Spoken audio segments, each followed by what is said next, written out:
It's Lily. This is a very impromptu video, but I wanted to make it because I was watching Big Little Lies and I started thinking about relationships, and then I started thinking about heartbreak, and so I wanted to do a little Lily's Guide to Heartbreak.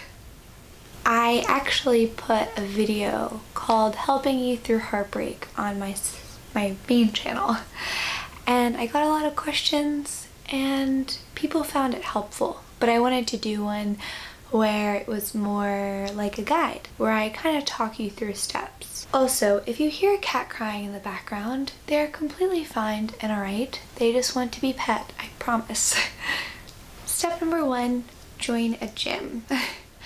Joining a gym for me sounded like something that I would never do, because it is something that I would absolutely never do. But I promise it made me feel a lot better, and I felt confident. I felt like I wasn't moping around and eating chocolate or ice cream or anything like that. Instead, I was focusing on myself. And during these times, you need to do that. So join a gym. Go for a walk, run, mountain, hike, whatever you want to do. Just exercise. Step number 2 is to take these emotions and turn it into something creative. When I was going through my heartbreak, I felt like I could write a very inspiring book. I was writing poetry, I was drawing, I was painting, I was just being creative because I had all of these emotions built up in me. Use your creative energy. Draw. If you don't know how to draw, write something. Write it down, stream of consciousness, anything. I think I'm number 3. If I am, then number 3. Do and not do. When I was sad and felt heartbreak, I relied on a couple inspirational pieces and artist work that I kind of devoured. But I've gone through many phases of artists and bloggers and stuff like this. The first one when I experienced heartbreak was I'm Boy Crazy. Alexei Wasser, I think that's how you say her name. She's phenomenal. The second one, and the one that I relied on most recently, was Paolo Reilly. He has a website and a blog, and he just posts the most beautiful things. And if you have some extra bucks to spare, like $30, I would recommend buying his book because it is just filled with the most beautiful writing that's heartfelt and wonderful and inspirational. He captures these moments of his friends in their adolescent phases, and they're just spectacular. It's something out of a dream. And I scrolled through his blog, and he had the most heartfelt, lovesick quotes, and I felt so passionate and emotional whenever I was reading them because I felt as though I had a friend who was also feeling the same way as me. Another material that I've recently read that I want to recommend as well is The Defining Decade, and it's by Meg Fay. She's a doctor. I feel like it's more written for people who have gone to college, but it seemed like it was written more so for people with privilege.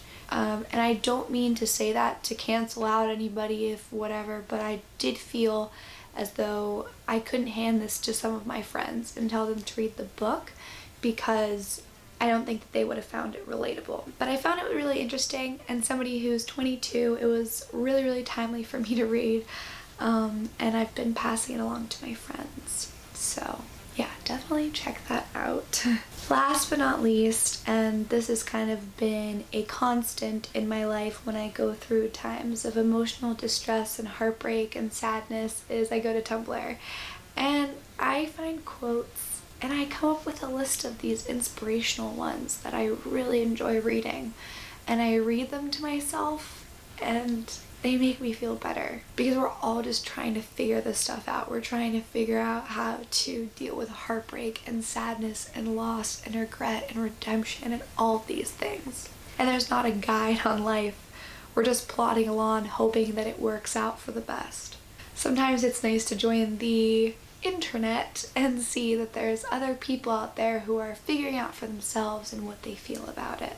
So here are a couple of my favorite quotes that I found via Tumblr that I want to share because I'm totally predictable, and of course I would share my favorite quotes in this video. So, If you realize that all things change, there is nothing you will try to hold on to.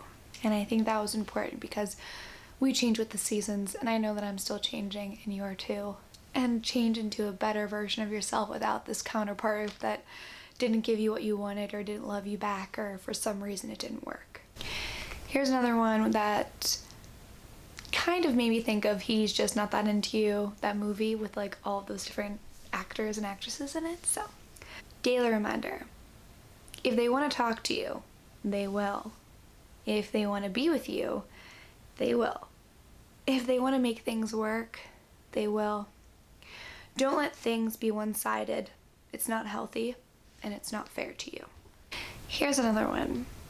Don't chase people. Be an example. Attract them. Work hard and be yourself. The people who belong in your life will come find you and stay. Just do your thing.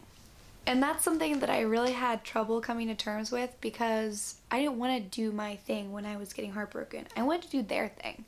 I wanted to be around them, and I wanted them to see me, and I wanted them to see how upset they made me.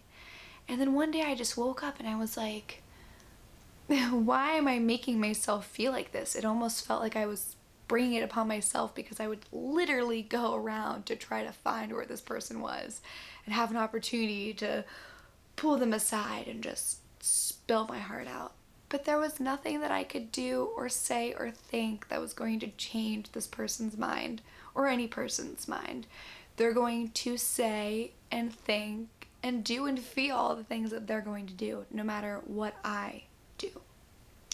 And that was another thing that I had to realize. Last but not least, here are some words of encouragement. You can do this. Focus on yourself. Don't worry about what people are saying, what they're thinking or doing. Just do your own thing. And that kind of emulates what I've been sharing in these quotes, but they resonated with me for good reason because I think that they have deeper meaning and I needed to hear them at a time when I found them to be useful and helpful.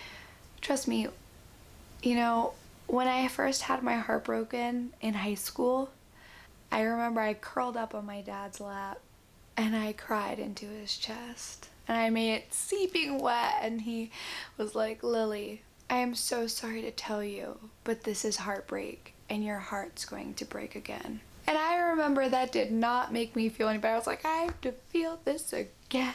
And every single time it happens again, I think that it's the end of the world. And then I realized, why am I living in the future? This is what happens now, and this is how I'm going to react to it.